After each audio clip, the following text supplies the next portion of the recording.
Hello friends, welcome back to the my channel. आज हम इस वीडियो में बीपीएससी टीआरई 4.0 का 18 महत्वपूर्ण प्रश्नों को सॉल्व करेंगे। सेट नंबर है 12। इससे पहले 11 सेट ऑलरेडी करा दिया गया है, जिसका लिंक आप डिस्क्रिप्शन बॉक्स में देख सकते हैं या फिर प्लेलिस्ट में चेक कर सकते हैं। तो चलिए फिर हम लोग स्टार्ट करते हैं आज का पहला प्रश्न से।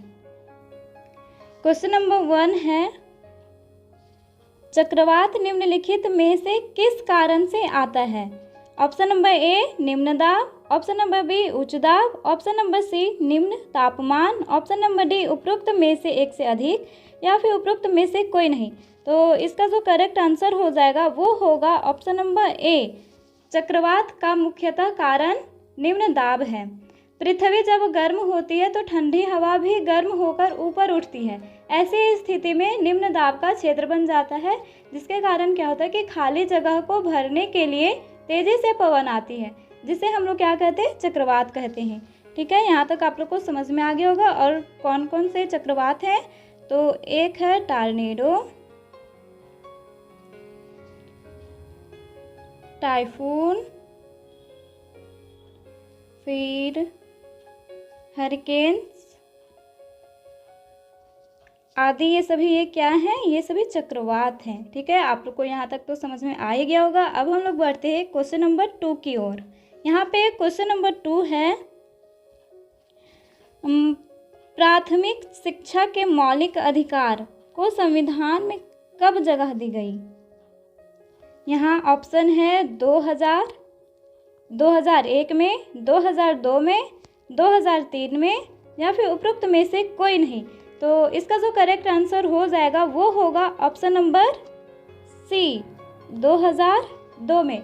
प्राथमिक शिक्षा के मौलिक अधिकार को संविधान में 2002 में ही जगह दी गई थी। और ये आप याद रख सकते हैं कि इसे अनुच्छेद 21 का के अंतर्गत मौलिक अधिकारों में जोड़ा गया है। और ये शिक्षा का अधिकार अधिनियम 2009 में लाया गया था। तो इस शिक्षा का अधिकार अधिनियम 2009 में लाया गया था। ठीक है, और शिक्षा का अधिकार अधिनियम ये लागू कब किया गया था? तो ये 1 अप्रैल 2010 को लागू हुआ था। तो हम लोग यहाँ पे देखें कि प्राथमिक शिक्षा के मौलिक अधिकार को संविधान में 2002 में जगह दी गई है। और फिर इसे अनुच्छेद 21 का के अंतर्गत मौलिक अधिकारों में जोड़ा गया था। और शिक्षा का अधिकार अधिनियम 2009 में लाया गया और ये लागू कब किया गया था? 1 अप्रैल 2010 को। ठीक है, अब हम लोग बढ़ रहे हैं नेक्स्ट क्वेश्चन नंबर 3 की ओर।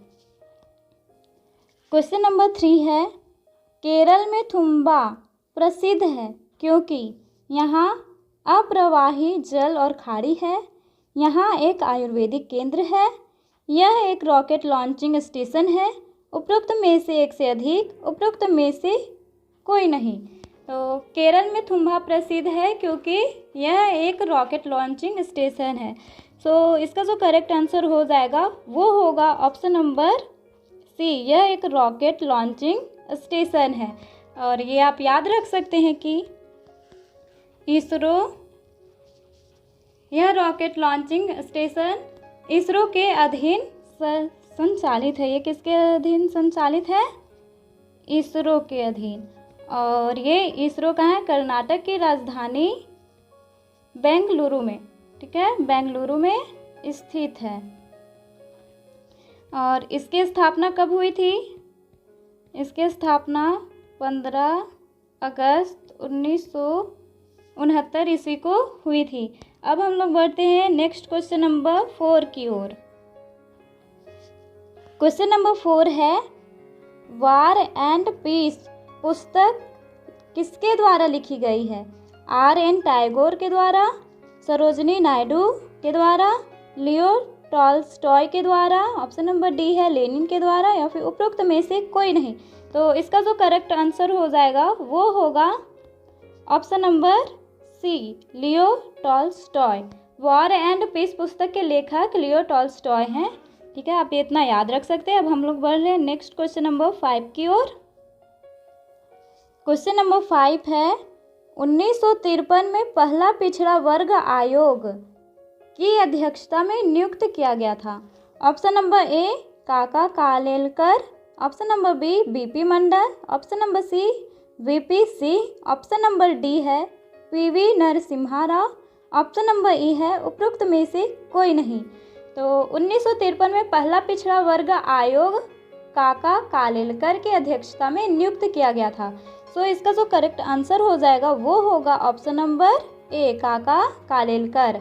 और आप ये याद रख सकते हैं कि प्रथम पिछड़ा वर्ग आयोग का अध्यक्ष काका कालेलकर ही थे। ठीक है, अब हम लोग बढ़ते हैं नेक्स्ट क्वेश्चन नंबर की ओर। क्वेश्चन नंबर 6 है लोकतंत्र की सफलता का मानदंड क्या है? जनता के प्रति उत्तरदायी वैध शासन की स्थापना, आर्थिक असमानता में कमी एवं सामाजिक न्याय की स्थापना, ऑप्शन नंबर सी है विविधताओं में सामंजस्य एवं नागरिकों की गरिमा में वृद्धि, ऑप्शन नंबर डी उपरोक्त में से एक से अधिक, उपरोक्त में से कोई नहीं। तो इसका जो करेक्ट आंसर हो जाएगा वो होगा उपरोक्त में से सभी। लोकतंत्र की सफलता का मानदंड उपरोक्त में से जितने वो सारे होंगे। जनता के प्रति उत्तरदायी वैध शासन की स्थापना, ये भी सही है। आर्थिक असमानता में कमी एवं सामाजिक न्याय की स्थापना, ये भी होगा। और विविधताओं में सामंजस्य एवं नागरिकों की गरिमा में वृद्धि, यानी कि इसका जो करेक्ट आंसर हो जाएगा वो होगा ऑप्शन नंबर डी। अब हम लोग बढ़ते हैं नेक्स्ट क्वेश्चन नंबर की ओर। क्वेश्चन नंबर 7 है उदारीकरण का अर्थ है सरकारी नियंत्रण के अंतर्गत काम करना, निजी स्वतंत्रता, बाजार की शक्तियों की स्वतंत्रता एवं अनियंत्रण की नीति का अनुसरण करना, लाइसेंस परमिट राज को कायम करना, उपरोक्त में से एक से अधिक, उपरोक्त में से कोई नहीं। तो इसका जो करेक्ट आंसर हो जाएगा वो होगा ऑप्शन नंबर बी निजी स्वतंत्रता, बाजार की शक्तियों की स्वतंत्रता एवं अनियंत्रण की नीति का अनुसरण करना।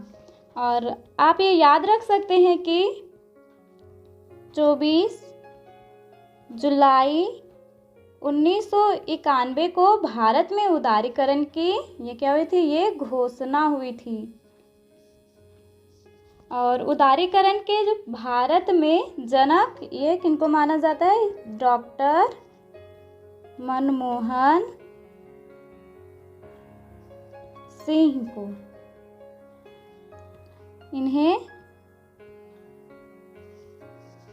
उदारीकरण के भारत में जनक माना जाता है। ठीक, अब हम लोग बढ़ते हैं नेक्स्ट क्वेश्चन नंबर 8 की ओर। क्वेश्चन नंबर 8 आर्थिक सुधारों का अर्थ होता है पुरानी नीतियों में बदलाव एवं नीतियों का नए सिरे से निर्माण, ऑप्शन नंबर बी है सरकार की भूमिका का विस्तार, ऑप्शन नंबर सी सार्वजनिक क्षेत्र को संरक्षण प्रदान करना, ऑप्शन नंबर डी उपरोक्त में से एक से अधिक, ऑप्शन नंबर ई है उपरोक्त में से कोई नहीं। तो आर्थिक सुधार का अर्थ पुरानी नीतियों के बदलाव एवं नीतियों का नए सिरों से निर्माण करना होता है। सो इसका जो करेक्ट आंसर हो जाएगा वो होगा ऑप्शन नंबर ए पुरानी नीतियों में बदलाव एवं नीतियों का नए सिरों से निर्माण। भारत में 1990 के दशक के प्रारंभ में उदारीकरण की जो प्रक्रिया प्रारंभ हुई उसे आर्थिक सुधार नाम दिया गया था। ठीक है, अब हम लोग बढ़ रहे हैं नेक्स्ट क्वेश्चन नंबर 9 की ओर। क्वेश्चन नंबर 9 है निम्न में से कौन सा मानव विकास सूचकांक ह्यूमन डेवलपमेंट इंडेक्स में शामिल नहीं है? जीवन प्रत्याशा, वास्तविक प्रति व्यक्ति आय, सामाजिक असमानता, उपरोक्त में से एक से अधिक, उपरोक्त में से कोई नहीं। तो इसका जो करेक्ट आंसर हो जाएगा उसका वो है ऑप्शन नंबर सी सामाजिक असमानता। मानव विकास सूचकांक 3 मानकों स्वास्थ्य, शिक्षा एवं आय के आधार पर तैयार किया जाता है। अब हम लोग बढ़ते हैं नेक्स्ट क्वेश्चन नंबर 10 की ओर। क्वेश्चन नंबर 10 है, मिश्रित अर्थव्यवस्था का अर्थ है बृहत तथा कुटीर उद्योग का सह अस्तित्व। ऑप्शन नंबर बी, औद्योगिक विकास में विदेशों का सहयोग। ऑप्शन नंबर सी, सार्वजनिक तथा निजी क्षेत्रों का सह अस्तित्व। ऑप्शन नंबर डी, उपरोक्त में से एक से अधिक, या फिर उपरोक्त में से कोई नहीं। तो मिश्रित अर्थव्यवस्था का अर्थ सार्वजनिक एवं निजी क्षेत्रों का सह अस्तित्व होना है। तो इसका जो करेक्ट आंसर हो जाएगा वो होगा ऑप्शन नंबर सी, सार्वजनिक तथा निजी क्षेत्रों का सह अस्तित्व। मिश्रित अर्थव्यवस्था में सार्वजनिक क्षेत्र के साथ साथ निजी का भी अस्तित्व होता है तथा संयुक्त उद्यम भी हो सकते हैं। और भारत की जो अर्थव्यवस्था है वो मिश्रित अर्थव्यवस्था है। इतना तो आप लोगों को क्लियर ही हो गया होगा। अब हम लोग बढ़ते हैं नेक्स्ट क्वेश्चन नंबर की ओर। क्वेश्चन नंबर 11 है, निम्नलिखित में कौन अचल पूंजी है। ऑप्शन नंबर ए, कोयला। Option number B, petrol. Option number C, कच्चा माल। ऑप्शन नंबर डी, उपरोक्त में से एक से अधिक। ऑप्शन नंबर ई, उपरोक्त में से कोई नहीं। तो विकल्प में अचल पूंजी का कोई भी उदाहरण नहीं है। सो अचल पूंजी में कौन कौन से शामिल हैं? अचल पूंजी में है हल, बैल, ट्रैक्टर, मशीन आदि, ये सभी अचल पूंजी का उदाहरण है। सो इसका जो करेक्ट आंसर हो जाएगा वो होगा ऑप्शन नंबर ई, उपरोक्त में से कोई नहीं। और संपत्ति दो प्रकार की होती है, एक अचल संपत्ति और दूसरा चल संपत्ति होता है। अब हम लोग नेक्स्ट क्वेश्चन नंबर की ओर बढ़ते हैं। क्वेश्चन नंबर 12 है, आपदा प्रबंधन के 3 प्रमुख अंगों में कौन एक निम्नलिखित में शामिल नहीं है। ऑप्शन नंबर ए, पूर्वानुमान, चेतावनी एवं प्रशिक्षण और आपदा के बाद का प्रबंधन कार्य। ऑप्शन नंबर बी, आपदा के समय प्रबंधन गतिविधियाँ। ऑप्शन नंबर सी, आपदा के दौरान धार्मिक अनुष्ठानों का आयोजन करना। ऑप्शन नंबर डी, उपरोक्त में से एक से अधिक। ऑप्शन नंबर ई, उपरोक्त में से कोई नहीं। तो इसका जो करेक्ट आंसर हो जाएगा वो होगा ऑप्शन नंबर सी, आपदा के दौरान धार्मिक अनुष्ठानों का आयोजन करना। ठीक है, अब हम लोग बढ़ते हैं नेक्स्ट क्वेश्चन नंबर की ओर। क्वेश्चन नंबर 13 है, अंटार्कटिका में तीसरे भारतीय शोध केंद्र की स्थापना किस नाम से की गई है। सरस्वती, भारती, अन्वेषण, उपरोक्त में से एक से अधिक, उपरोक्त में से कोई नहीं। तो इसका जो करेक्ट आंसर होगा वो होगा option number B, Bharti.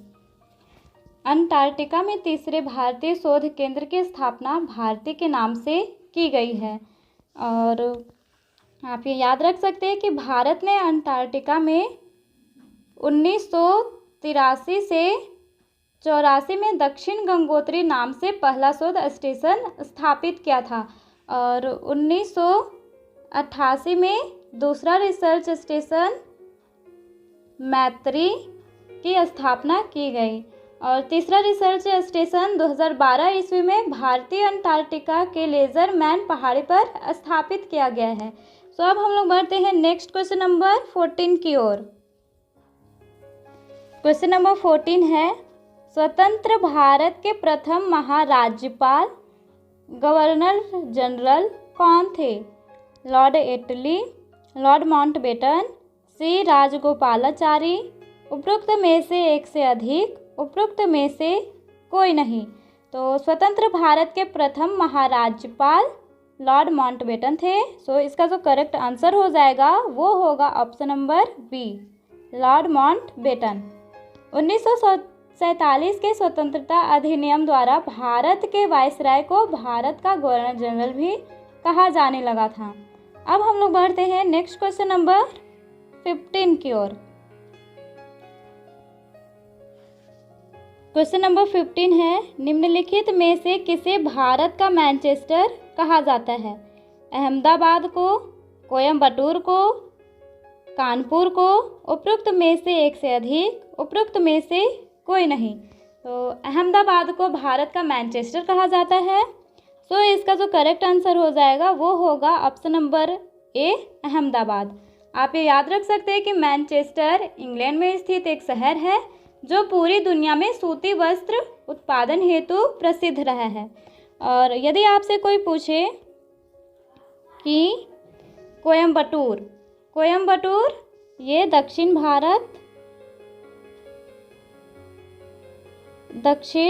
Bharat का मैनचेस्टर है, और कानपुर ये उत्तर भारत का मैनचेस्टर है। यह आप इतना याद रख सकते हैं। अब हम लोग नेक्स्ट क्वेश्चन नंबर की ओर बढ़ते हैं। क्वेश्चन नंबर 16 है, बिहार का अंतिम अफगान शासक कौन था? Daud Khan Karrani, option number B Sulaiman Karrani, option number C Taj Khan Karrani, option number D Shershah, option number E उपरोक्त में से कोई नहीं। तो बिहार का अंतिम अफगान शासक दाऊद खां करामानी था। सो इसका जो करेक्ट आंसर हो जाएगा वो होगा ऑप्शन नंबर ए, दाऊद खां करामानी। अब हम लोग नेक्स्ट क्वेश्चन नंबर 17 की ओर बढ़ते हैं। क्वेश्चन नंबर 17 है, बिहार आए यूरोपीय यात्रियों में कौन चिकित्सक भी था? जॉन मार्शल, रैल्फ फिंच, मैनरिक, उपरोक्त में से एक से अधिक, उपरोक्त में से कोई नहीं। तो बिहार आए यूरोपीय यात्रियों में जॉन मार्शल एक चिकित्सक भी था। सो इसका करेक्ट आंसर हो जाएगा ऑप्शन नंबर ए, जॉन मार्शल। अब हम लोग नेक्स्ट क्वेश्चन नंबर 18 की ओर बढ़ते हैं, और यहाँ क्वेश्चन नंबर 18 है, तिलका मांझी को वर्तमान बिहार के किस शहर में फांसी दी गई? भागलपुर, गया, मुजफ्फरपुर, पटना या उपरोक्त में से कोई नहीं। तो तिलका मांझी को वर्तमान बिहार के भागलपुर शहर में फांसी दी गई थी। सो इसका जो करेक्ट आंसर हो जाएगा वो होगा भागलपुर, ऑप्शन नंबर ए। तो मुझे उम्मीद है कि आप लोगों ने 18 प्रश्न को अच्छे से सुना होगा, समझा होगा और ध्यान से देखा होगा। सो अब हम लोग मिलते हैं नेक्स्ट वीडियो में। सो इस वीडियो के लिए अभी थैंक यू, और फिर हम लोग मिलते हैं नेक्स्ट वीडियो में। इसके लिए थैंक यू, ओके बाय।